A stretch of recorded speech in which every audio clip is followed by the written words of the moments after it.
sea, yo tengo que luchar contra el narco porque a pesar de que, o sea, yo tengo la obligación de defender al pueblo, a pesar de que es el pueblo mismo el que consume las drogas, ¿no? Porque en modo de que sean los seres etéreos los que consumen las drogas.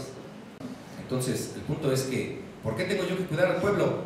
Ah, pues es que sí se drogan, pero es que son tontos, pues no se dan cuenta de que drogar destruye, pues, ¿no? Entonces tengo que defenderlos de sus propias malas decisiones, ¿no?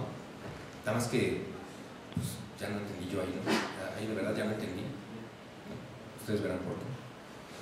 Para algunos, pareciera que el consumidor de drogas no ignora el riesgo que su accionar conlleva. Lo hace porque así lo quiere. Como Ozzy Osbourne, ¿no? Que dice, otro es tuyo, sé lo que estoy haciendo, ¿no? Y después grita cocaine, ¿no? Está clarísimo que Ozzy Osbourne está diciendo, yo sé lo que hago cuando me meto pericazos, tú que crees que estoy mal, tú ves que no lo tienes, pero... el Estado dice, no, quien así piensa no está actuando libremente. Esas personas están siendo determinadas por las condiciones de su entorno socioeconómico, pues se drogan para olvidar el hambre, porque son pobres, ¿no? Y por eso se drogan con marihuana y con activo, ¿no? O a lo mejor son ricos y lo hacen para olvidar que su vida está bien vacía, ¿no? Y entonces por eso se mete coca y éxtasis y ácidos, heroína, todo eso, que son las caras, ¿no? Se drogan los pobres, ¿no? O a lo mejor lo que los obliga a drogarse es su entorno cultural, porque no pudieron ir a la escuela y entonces son ignorantes y no saben, o que no es la escuela en donde les venden las drogas, o sea, no sé las malas influencias, los vaguitos de la cuadra, su propia estupidez no les permite ver la trascendencia de sus actos. O sea, no son libres en el sentido kantiano, pues no pueden tomar sus propias decisiones. Por eso el Estado tiene que hacerse cargo de nosotros y defendernos de las drogas. El Estado tiene que hacerlo por nosotros, defendernos. El Estado sabe lo que a nosotros no nos conviene, ¿no? Sabe lo que no le conviene a los sujetos. Por eso existe, pues, ¿no? Para hacerse cargo de él, de defendernos, ¿no? Hasta de nosotros mismos si es necesario y de nuestras decisiones personales, brindarnos bienestar, pues. Pero, órale, que eso no contradice justamente el discurso liberal, en donde cada quien tiene que hacerse cargo de sí mismo, porque si no, no maduramos, y si no, no podemos tomar nuestras propias decisiones y responsabilizarnos y crecer como personas. ¿No es eso lo que se nos dice? Bueno, se nos dice que el Estado ya no debe ser proteccionista. ¿Qué pasa entonces con el liberalismo? ¿Cuál es su lógica operando en la penalización de consumo y producción de drogas? Si la salud y la vida del pueblo interesa tanto al gobierno que los lleva a impedir a los miembros de ese pueblo llevar a cabo actos autónomos cuyos efectos caen inmediatos sobre de sí, tan solo sobre de sí y su persona, deberían entonces mejorar los servicios públicos y regresar al proteccionismo, ¿no? Es más, casi a la monarquía absoluta, donde nadie tuviera derecho a nada sin la previa autorización del mandatario, porque él sí sabe diferenciar lo bueno de lo malo. Ya lo dijo Calderón, el verdadero dueño de la ciudad es el Estado. Ah, chinga, el verdadero dueño de la ciudad es el Estado, ¿no? O sea, no los ciudadanos.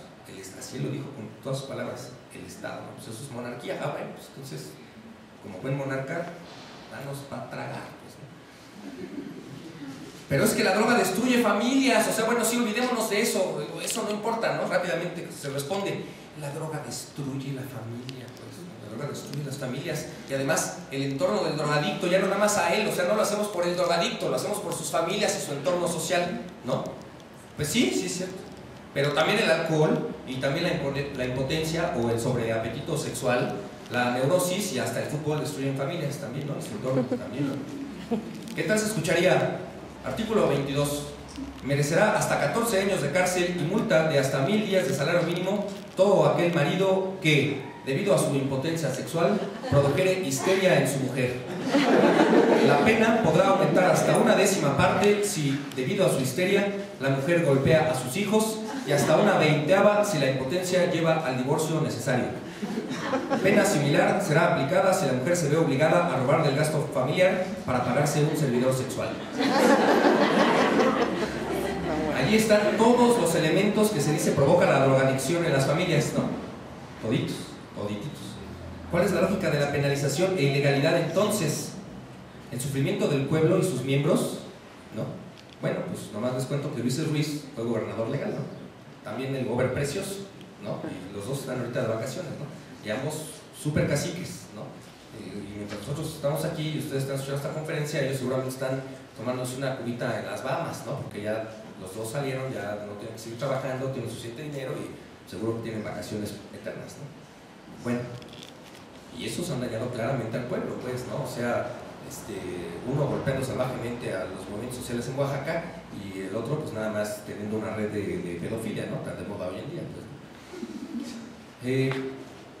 Intentos de encontrar esta lógica haciendo un ejercicio en sentido negativo irían en este sentido.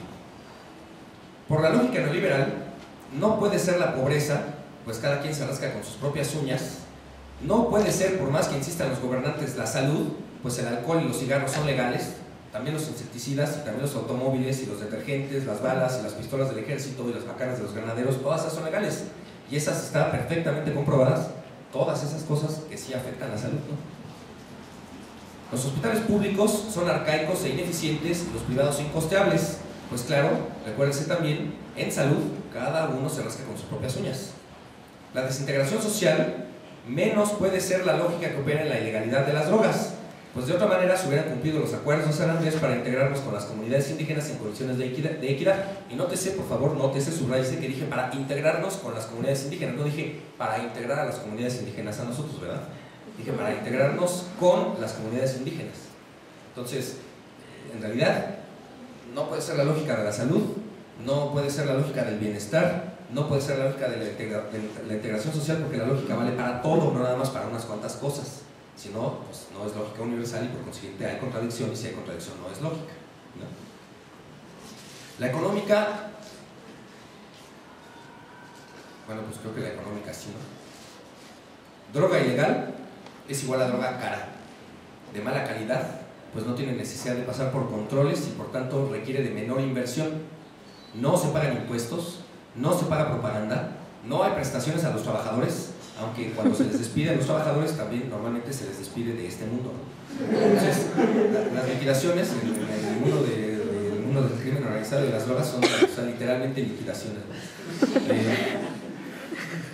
Esto, o sea, este tipo de negocio, el negocio en donde no tienes que pagar impuestos, donde no tienes que pagar propaganda, donde tus trabajadores no tienen prestaciones y donde los liquidas y nunca vuelves jamás a escuchar una demanda de ellos porque no pueden ir a demandarte más, ¿no? Ese es el sueño capitalista, es el sueño capitalista, o sea, es el sueño liberal, un mundo en donde ellos puedan invertir sin tener que responsabilizarse de absolutamente nada más que de sus ganancias. Todas aquellas personas con los dedos de frente saben, ¿no?, que esto de que las drogas son penalizadas es por así convenir a los intereses de toda una cadena de beneficiarios de su ilegalidad. El gobierno en lo abstracto y quienes lo conforman en particular no dan un quinto por el pueblo y menos por quienes se drogan, a menos, claro, que sean sus hijos, y eso está en veremos. No hay lógica alguna, no se puede castigar a nadie por autodestruirse. El castigo, si llega a haber castigo, debe de ser producto del tiempo. Si una persona se quiere deshacer el cerebro inhalando cocaína, pues él lo va a pagar con su salud, ¿no? Y va a tener que pagar, o sea, lo van a tener que pagar sus hijos. Eso es hasta bíblico, ¿no? O sea, los pecados de los padres los pagan los hijos hasta por 7 generaciones. Y todos sabemos, los panistas y los priistas son muy católicos, entonces, ¿por qué contravienen a México? Está a nivel así de homicidios violentos, de crímenes con violencia, está a nivel de Somalia, de República del Congo, de Nigeria, de Afganistán, de Irak y de Sudáfrica. O sea, 1, 2, 3, 4, 5, 6, 7. O sea, México es uno de los 7 países más violentos del mundo en cuanto a criminalidad desde que Calderón entró al poder. Pa' pronto, ¿no? O sea, pa' pronto. Entonces, ¿dónde está que nos está cuidando el señor? ¿No? Vamos a ver la otra. Ah, bueno, y esta, no, por ahí está aquí. Este es Haití. Vamos a ver la siguiente, ahora sí. No. Esto es la gráfica de violencia política, o sea, de violencia que proviene directamente del Estado, ¿sale? Y como ustedes podrán ver, México está dentro del segundo grupo de países más violentos, ¿no?, provenientes del Estado, en comparación con China, los comunistas, rusos, ay, Putin, todos esos, ¿no? Ah, bueno. Venezuela, Chávez, ay, qué horror, ¿no? Y otros, socialdemócrata, Lula, qué horror, ¿no? Bueno, están en los mismos, ¿no? Y junto con una tercera parte de los países de África, ¿no? Solo es rebasado por República del Congo y Emiratos Árabes Unidos, ¿sale? Ahora, por Pakistán y por Vietnam. Fuera de eso, México pertenece al segundo grupo de países más violentos por política de Estado, ¿no? Entonces, ¿en dónde, pregúntome yo, en dónde está, no está la congruencia de lo que vienen a decirnos? Nos están protegiendo y sin embargo el Estado mexicano es el que nos está matando y nos está protegiendo, y México es uno de los 7 países más violentos del mundo. Lo mejor que le pasó el siglo pasado a la humanidad en su historia del siglo pasado fueron los Beatles, lo cual no habla muy bien de los Beatles, sino que habla muy mal del siglo pasado, pues, ¿no? Sabes que si lo mejor que le puede pasar a su grupo musical es que el siglo pasado estuvo verdaderamente jodido, pues, ¿no? En todos los años hubo guerra, en todos, absolutamente todos los años hubo guerra. Bueno, los Beatles, en esta canción que como todas fue un hit, ¿no? Siempre escucho yo con frecuencia, no siempre, pero escucho con frecuencia, ¿no? Como los ingenuos dicen, ay, sí, es que le cantaban a la Virgen María, ¿no? Por favor, pues, ¿no? O sea, claro que no, están cantando a la marihuana, pues, ¿no? Están diciendo, let it be, Mother Mary. Dice, when I found myself in times of trouble, Mother Mary comes to me, ¿no? O sea, cuando me siento atribulado, en tiempos de atribulación, viene la Madre María, déjenla ser, pues, ¿no? Tampoco la Virgen María tiene que pedir permiso, es ilegal la Virgen María, pues. Hasta fomentan, ¿no? Hasta fomentan. Entonces, en realidad, los Beatles están hablando de eso. Eran bien cábulas, pues, ¿no? O sea, sabían cómo hacer metáforas y o sea, vaya, ni creyentes eran, pues, ¿no? Cuando están cantando de la Virgen María, pero bueno. Cuarta parte. Amigos o enemigos, el business es el business.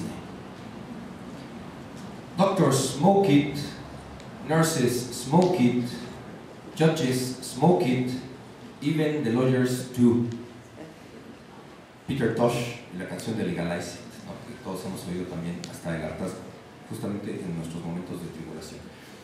El uso de las drogas es un asunto de decisión personal. Y aquí sí ya no estoy hablando más de un estado ideal, ¿no? O sea, ya me parece que queda argumentado que aún con un estado ideal hay contradicción en su discurso, pues aún con un estado que de verdad quiere hacer bien las cosas, está errando los medios, y eso solo puede obedecer a dos cosas: o a que son los ineptos, o a que en realidad son incongruentes.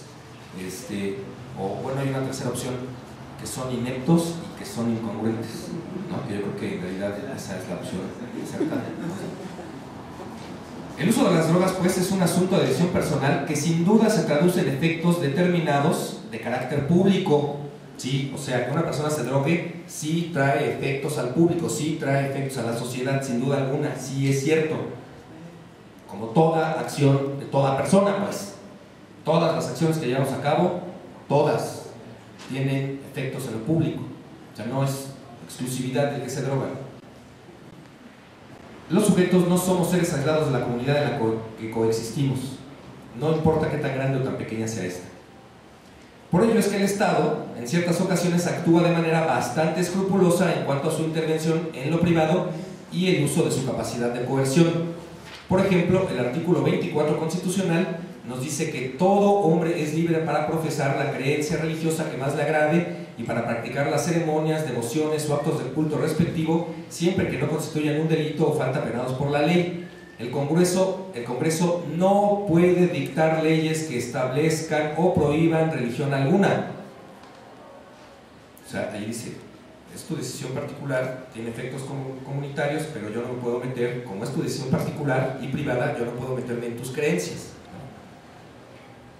Cuando el Estado ilegítimamente rebasa, ya sea por carencia de sagacidad, o sea que se le cuatrapean los trapos, o por incapacidad de comprensión de la aproximación de cada sujeto, de manera que cada sujeto de manera privada tiene hacia la realidad, o sea, ya sea porque son torpes o porque no alcanzan a comprender la visión que tiene cada uno de nosotros de lo que la vida es y cómo nos aproximamos a la vida, por cualquiera de estas dos cosas, cada vez que el Estado ha intervenido en las decisiones privadas, invariablemente, históricamente, ¿sale?, hay un escalamiento en las tensiones e invariablemente también siempre ha habido muertes.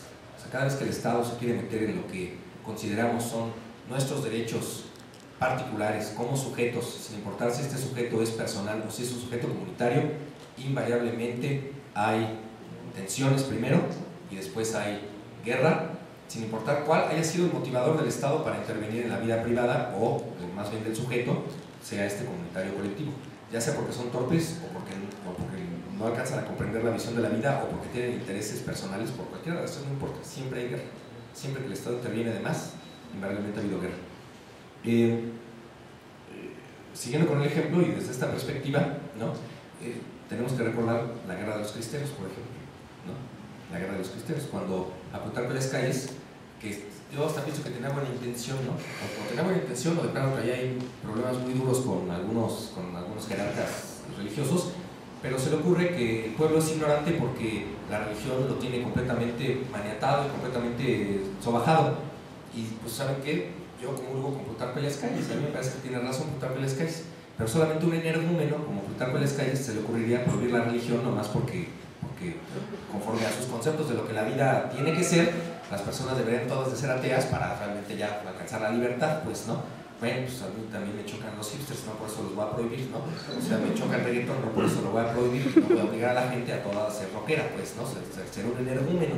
Cada quien, ahí sí, libertariamente, no liberalmente, libertariamente tiene que tomar sus propias decisiones, ¿no? Bueno, esta guerra cristera que duró únicamente 3 años, de 1926 a 1929, dejó un saldo de, agárrense, 250,000 personas muertas, 250,000 personas muertas en 3 años.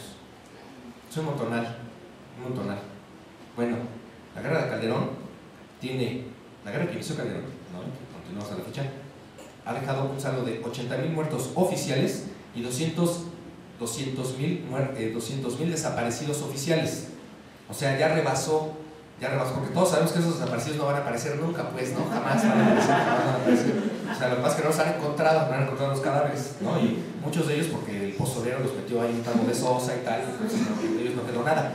Entonces, jamás los van a encontrar. Pero en realidad ya rebasó la cifra de muertos violentos a la guerra de los cristeros. Y todos cuando escuchamos hablar de la guerra de los cristeros, consideramos que es algo brutal, o sea, es el episodio más brutal en la historia de México. Bueno, ya no es el episodio más brutal en la historia de México, ahora lo es la guerra de Calderón. Y sin embargo, todos tranquilos, como si no pasara nada, pues, seguimos en nuestra vida cotidiana y todavía tenemos ahí algunas familias, madres y padres conservadores y tal, que dicen, ay, sí está bien que acaben con los malos, ¿no?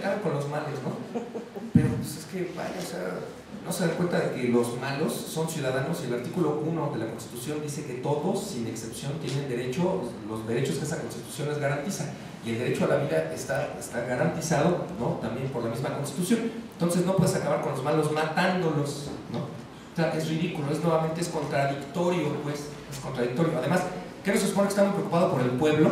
¿Y qué? ¿Pero cómo? ¿Pero qué los narcos no son parte del pueblo? Miren, los narcos van y votan. Son hasta ciudadanos, tienen su IFE, pues, ¿no? O sea, viven en las mismas colonias que o sea, son vecinos del procurador, pues, ¿no?